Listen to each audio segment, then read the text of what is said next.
Chapter 18. The children of Jared visit him every hour for blessings and to do any work for him. This time, when they got to the cave, found the lamp stand off and the bodies of their fathers thrown about, and voices came out of them by the power of Elohim, saying, Satan in an apparition has deceived our son, wishing to destroy him, as he destroyed our son Cain. They said, Elohim of heaven and earth, deliver our son from the hand of Satan.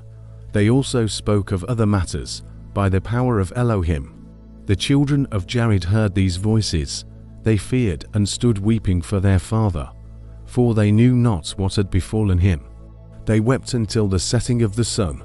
Jared came in with a woeful countenance, wretched in mind and body, and sorrowful at having been separated from his fathers. As he drew near, his children saw him and hastened to the cave to hang upon his neck, crying and saying, O Father, where hast thou been, and why left us, and when now disappear? The lampstand over bodies of our father went off, and their bodies were thrown about, and a voice came out of them.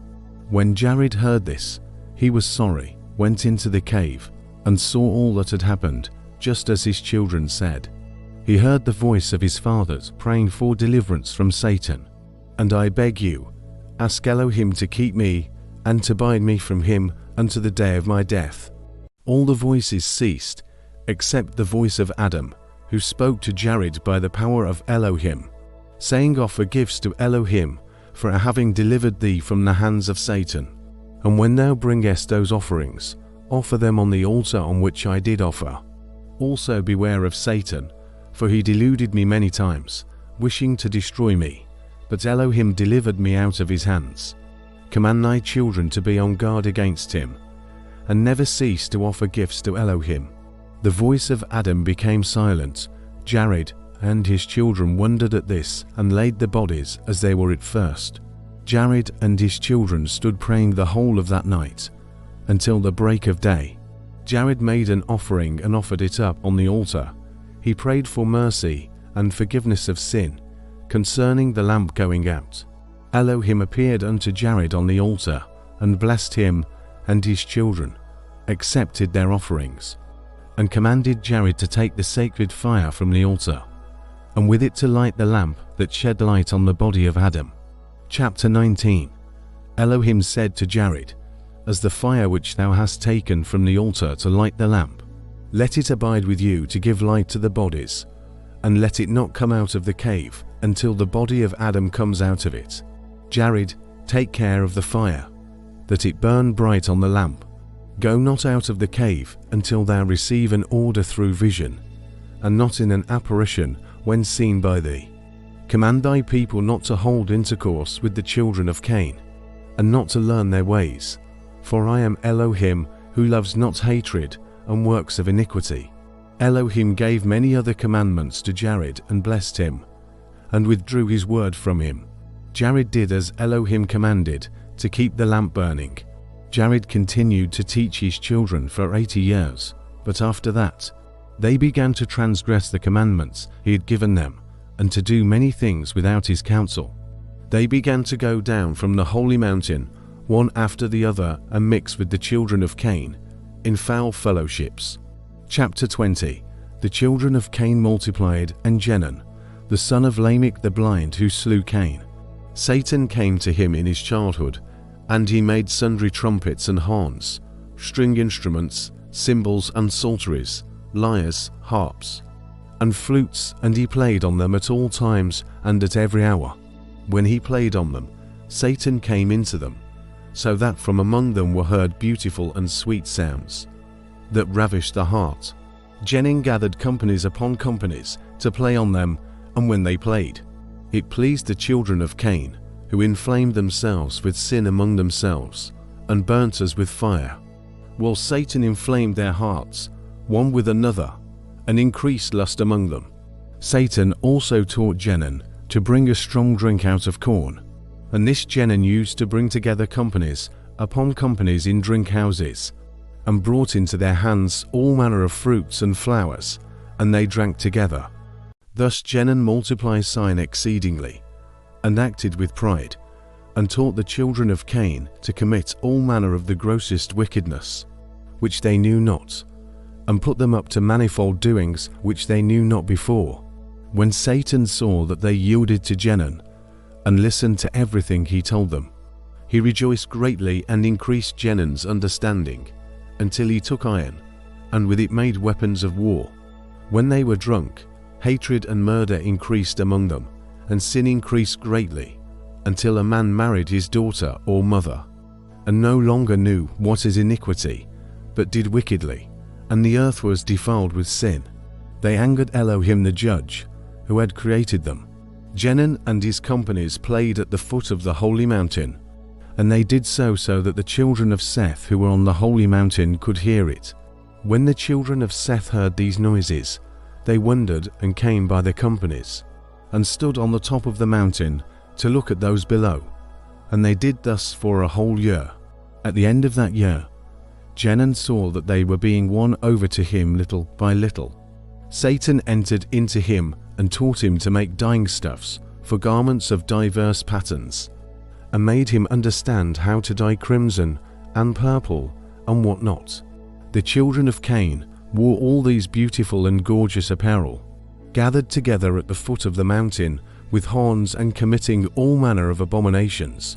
Meanwhile, the children of Seth prayed and praised Elohim, but after this they no longer kept his commandment, nor held by the promise he had made to their fathers, but they relaxed from their fasting and praying, and from the counsel of Jared their father. They kept gathering at the top of the mountain to look upon the children of Cain, from morning to evening, and upon what they did, upon their beautiful dresses and ornaments. The children of Cain looked up, saw them, and asked them to come down, but the children of Seth said, "We do not know the way." Then Satan appeared to Genun by night and explained the way down from the mountain, through the western side of the mountain. Find a way through the stream of water, and come down between two hills. By day Genun blew the horns and beat the drums below. The children of Seth heard it, and came as they used to. And then Genun explained to them how to get down from the mountain. They heard and went to the cave to tell Jared, and he grieved, for he knew they would transgress his counsel. 100 men of the children of Seth gathered together and went down to meet the children of Cain, see what they do, and enjoy themselves with them. Jared heard them, and he stood before them and warned them not to go down. And if they did, Elohim would not allow them back up. He kept adjourning them by their late father, the blood of all their fathers, not to go down, and once they do, they will no longer be called the children of Elohim, but children of the devil. But they would not hearken to his words. Enoch at that time was already grown up, and zeal for Elohim spoke to them, but they rose against Enoch, and would not hearken to his words, but went down the holy mountain. They looked at the beautiful figure of the daughters of Cain, their hands and feet dyed with color, and tattooed in ornaments on their faces. The fire of sin was kindled in them. Satan made them look most beautiful before the sons of Seth, and made the sons of Seth appear fair in their eyes.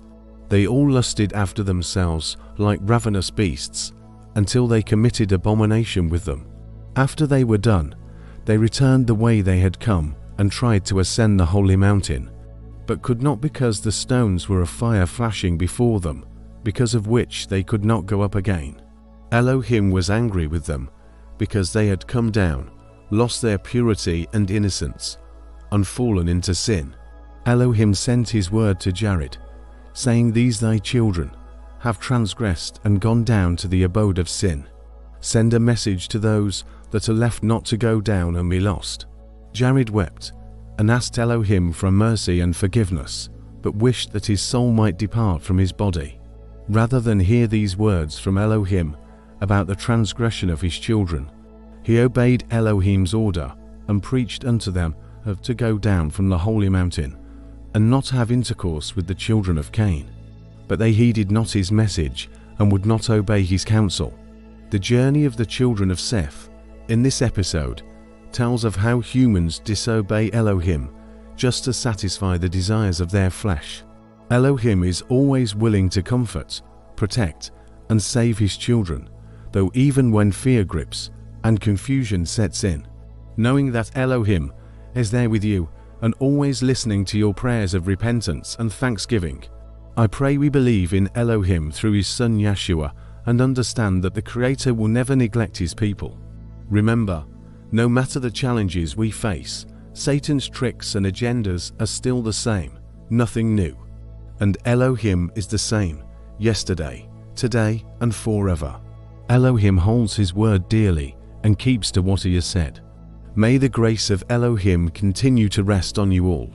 Amen. Thanks for joining us on this journey. Don't forget to like, share, and hit that bell icon so as not to miss the next episode. See you next time.